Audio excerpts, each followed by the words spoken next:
Hello guys, welcome to the channel English by heart and my name is Tarun Swami और मैं आपके लिए लेकर आया हूँ ईडियम्स एंड फ्रेजेस को याद करने का एक बहुत ही अच्छा तरीका, वो भी बिना लिखे।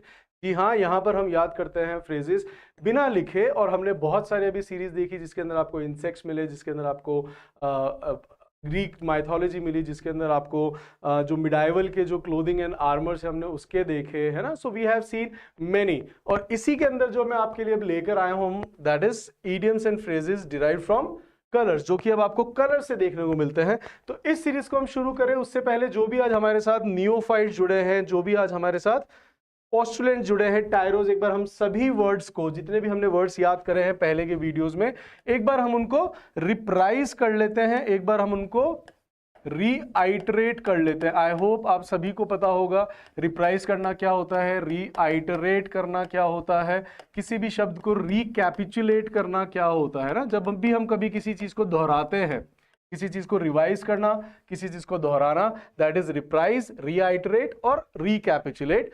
तो let's reiterate the words which I have told you for the new commerce. उनके एक बार हम सारे सिनोनिम्स देखते हैं, और जितने भी पुराने व्यूअर्स हैं आप सभी को ये याद हो चुके होंगे, जैसे कि neophyte, we have debutant.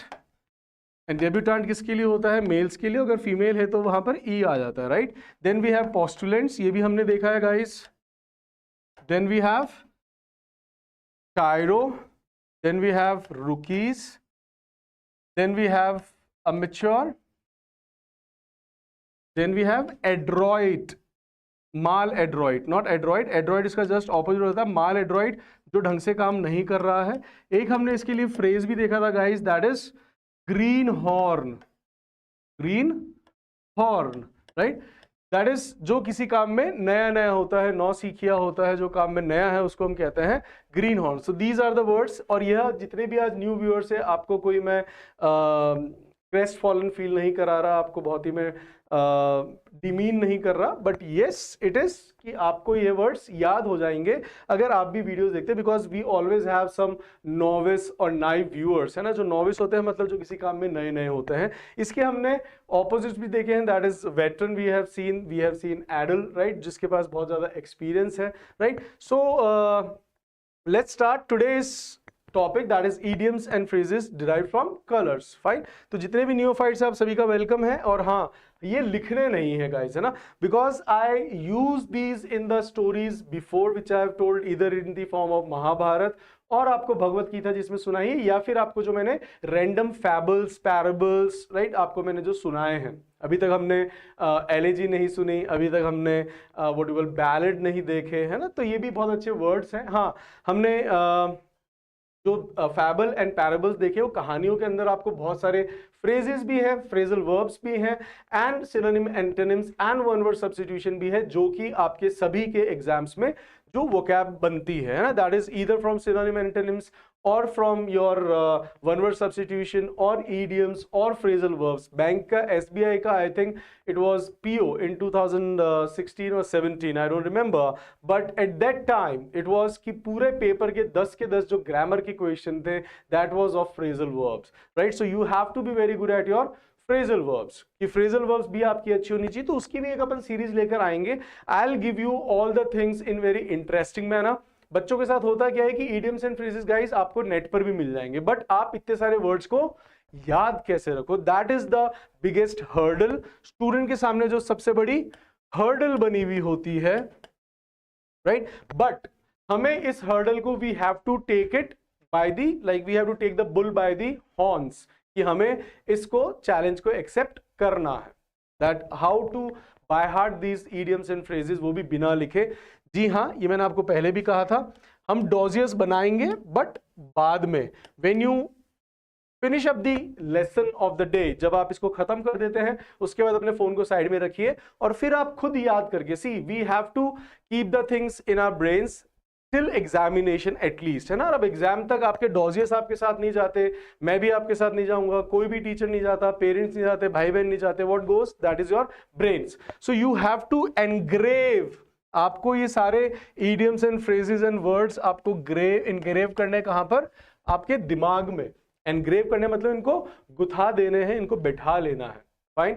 So I also want कि यह चीजें सारी वोकैब में आपके अंदर इनकलकेट कर दूं, आपके अंदर अच्छे से बैठा दूं, जैसे कि आपके पेरेंट्स ने आपके अंदर अच्छे संस्कार इनकलकेट करे हैं, राइट। इनकलकेट का मतलब ही होता है किसी के अंदर कुछ चीज पैदा करना। तो आपके अंदर मैं चाहता हूं कि वोकैब भी इतनी अच्छी हो जाए that you can, like I should inculcate that method. Do not go for these words only. I am trying to give you that method. अब मेथड क्या है कि आप किसी भी क्लास को देख ले, बट हमेशा जब भी अगर आपको डॉजियर्स बनाने हैं, never ever go with the class itself कि टीचर पढ़ा रहे हैं and you are making the dossiers. No, जब क्लास खत्म हो जाए उसके बाद आप डॉजियर्स बनाइए।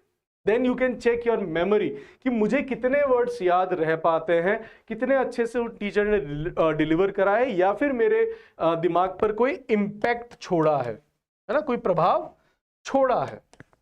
तो आपको पता पड़ेगा कि यस इट इज यूजफुल और नॉट। और अगर आप उसको रिकॉल कर पा रहे हैं, रिप्राइज कर पा रहे हैं, रीआइटरेट कर पा रहे हैं after watching the video, that means that yes you have that thing, and then if you can write my work is done. And उसके बाद का एक और स्टेप है वो आप ही को करना है, that use them somewhere with your siblings, with your cronies, जो भी आपके क्रॉनीज हैं, पाल्स हैं। आई होप ये आप सबको वर्ड, जो जितने भी वेटरन स्टूडेंट्स हैं, जो पुराने हैं, फाइन, आपको तो आई होप ये सारे वर्ड्स बाय हार्ट हो चुके होंगे।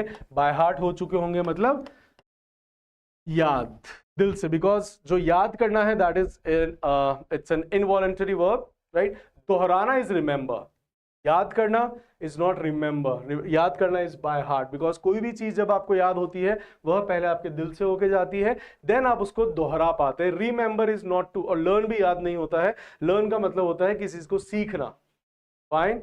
तो we will do the things by heart, और ये वर्ड्स आपको हो ही चुके होंगे, चाहे क्रॉनीज हो। इसके अब आपको सिनोनिम्स याद हो गए, तो उसके एंटोनिम्स भी ध्यान रखिएगा। फ्रेंड्स के एंटोनिम्स होते हैं nemesis and Foy, right.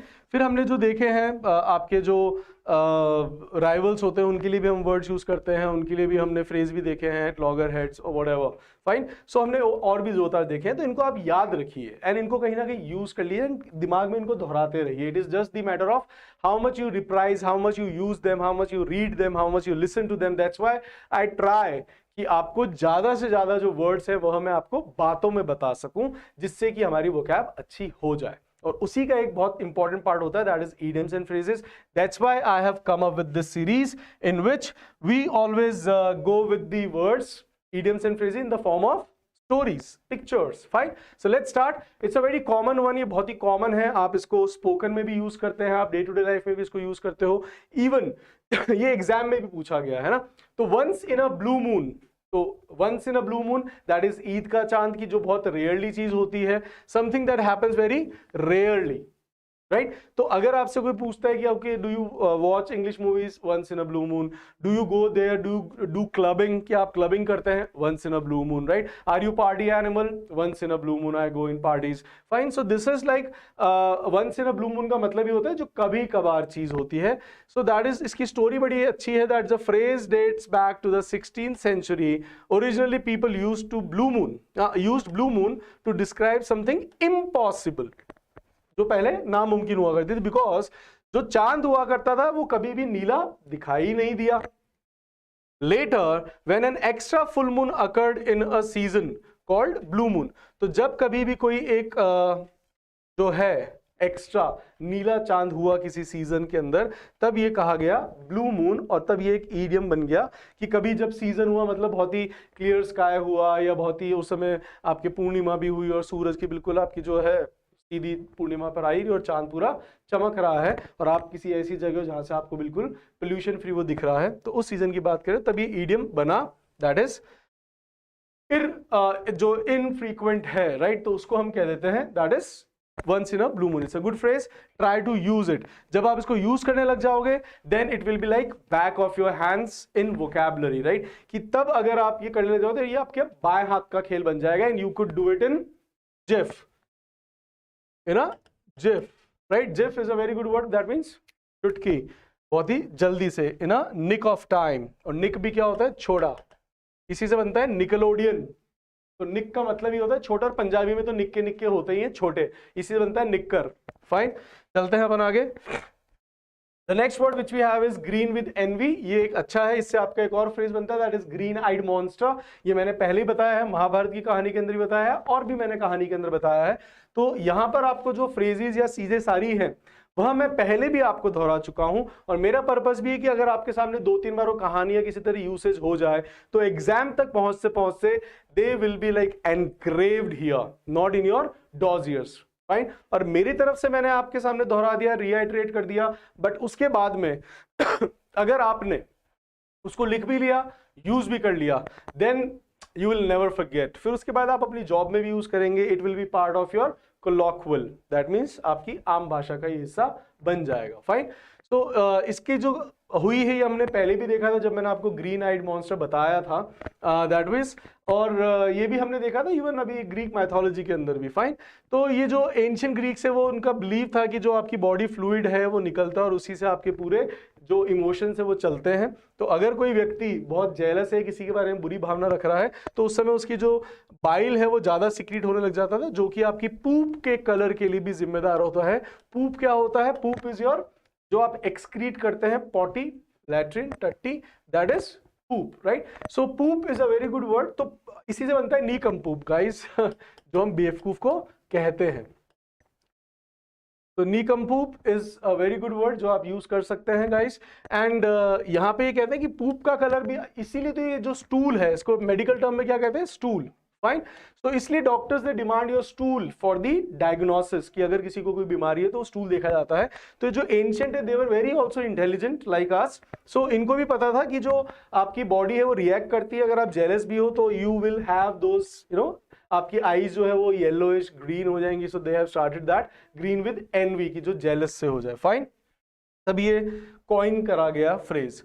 White elephant, we have seen that, इसके पीछे की हमने कहानी भी सुनी है कि कोई भी चीज जो बहुत कॉस्टली और हमारे लिए एक बर्डन बन चुकी हो, right, that it is not worth, trouble भी कर रही है और हमारे पास कॉस्टली आई है। कि थाईलैंड के जो राजा हुआ करते थे, बिकॉज ये जो व्हाइट एलिफेंट है, अल्बिनो, अल्बिनो मैंने आपको बताया था गाइस, जो किड्स सूरजमुखी पैदा होते हैं when they have irritation from sunlight, right, so that becomes your albino.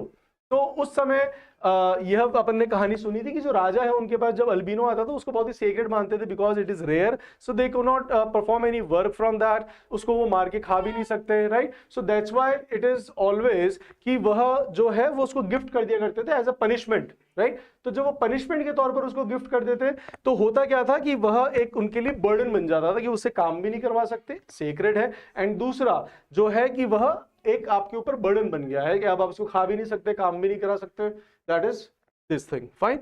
So alright, ठीक है, अपन चलते हैं आगे, let's move. The fourth one is black sheep. ये भी हमने इसकी कहानी देखी थी, उसके ऊपर अपन ज्यादा नहीं चलेंगे। वी हैव सीन दैट कि जो ब्लैक वूल होती थी वो कभी डाई नहीं हो सकती थी, इसलिए इनको क्या माना जाता था कि यह एक डिसरेप्यूटेबल जो मेंबर है ऑफ द फैमिली, राइट, जो स्टिग्मा लेकर आता है, हमने देखा है। Let's move to the next one, in the black. ये एक अच्छा फ्रेज है, that is in the black, that is जब आप फाइनेंशियली प्रॉफिटेबल हो पा रहे हो। तो पहले क्या होता था, एंशियंटली जो देखते थे, जो बही खाता रखते थे, जो मुनीम होते थे, वो हमेशा जब भी प्रॉफिट होता था उसको किस इंक में कर देते थे? ब्लैक में, राइट। एंड जब लॉस हो रहा था, मन में क्वेश्चन आएगा, so it is in the red. तो red is symbolization of the loss, he is in the red, that means it is in the loss. Fine. So it's a good one.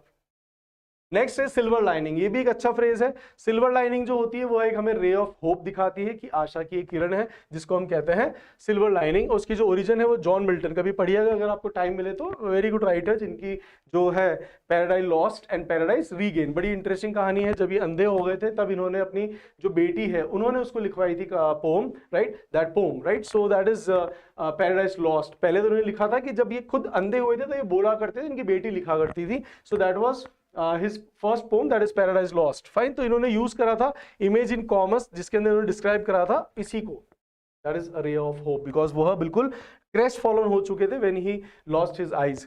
It's a very good one. अभी अखबार में भी आया था, pink slip, very good one. Notice of dismissed from a job. So when someone is dismissed from the job, that is known as pink slip. And some American companies, one printed terminated notice on pink paper, giving rise to the idioms, and they have become that pink slip, जिसको माना गया है। A very good one, ध्यान रखिएगा। Grey areas, बहुत सारे school में आपके पिंक कार्ड्स भी मिलते हैं, हमारे भी मिलते थे इन आवर एल्मा मैटर। तो समथिंग अनक्लियर और नॉट इजीली जज्ड। तो ग्रे एरियाज क्या होते हैं कि जब कभी कोई चीज अनक्लियर होती है या फिर आप उसको इजीली जज नहीं कर पाते हो, so that becomes a grey area. Grey lines between the black and white, you know that gray is not very identical which you can symbolize. Fine. All right, next which we have the last one, that is paint the town red. कि जब आप कभी किसी town को अगर आपने paint कर दिया in red, that means celebrate widely, जब आप उसको बहुत ज्यादा सेलिब्रेट कर रहे हैं, that is known as paint the town red. Right? That I'm celebrating, या अगर आपका मान लो बर्थडे है, you'll paint, किसी आपके अमोर का बर्थडे है, अमोर आपको पता ही होगा, then also you can say I'll paint the town in the red, right? So if I paint the town red, that means celebrating widely. Fine. And one popular explanation of it is a group of aristocrats. It's a very good word. जो noble class होते हैं, elite class होते हैं, उनको हम कहते हैं aristocrats. In 1837, who allegedly painted parts of an English town red during a night of revelry, that means celebration. It's a very good word, though the exact origin remains uncertain कि इसका exact कहाँ से हुआ है ना. That's why in even Jaipur, जो जयपुर को जो पिंक सिटी कहते हो, कि यस वो भी पिंक में हुई जब इंग्लैंड के आ रहे थे, तो they go with pink and red, वो रेड ही दिखता है हमें तो, not pink. Fine, but yes it is, they are the good phrases and I hope ये आपको चीजें याद रहेंगी. अब क्या करना है, इनको साइड में रखना और इनको रिकॉल करने का, कुछ पिक्चर्स, कुछ इमेजेस, कुछ कहानियां आपको याद रही होंगी, उससे आपको फ्रेज तक पहुंचने में आसानी रहेगी, और इनको आप लिखें, अब अपने डॉजेस बनाएं.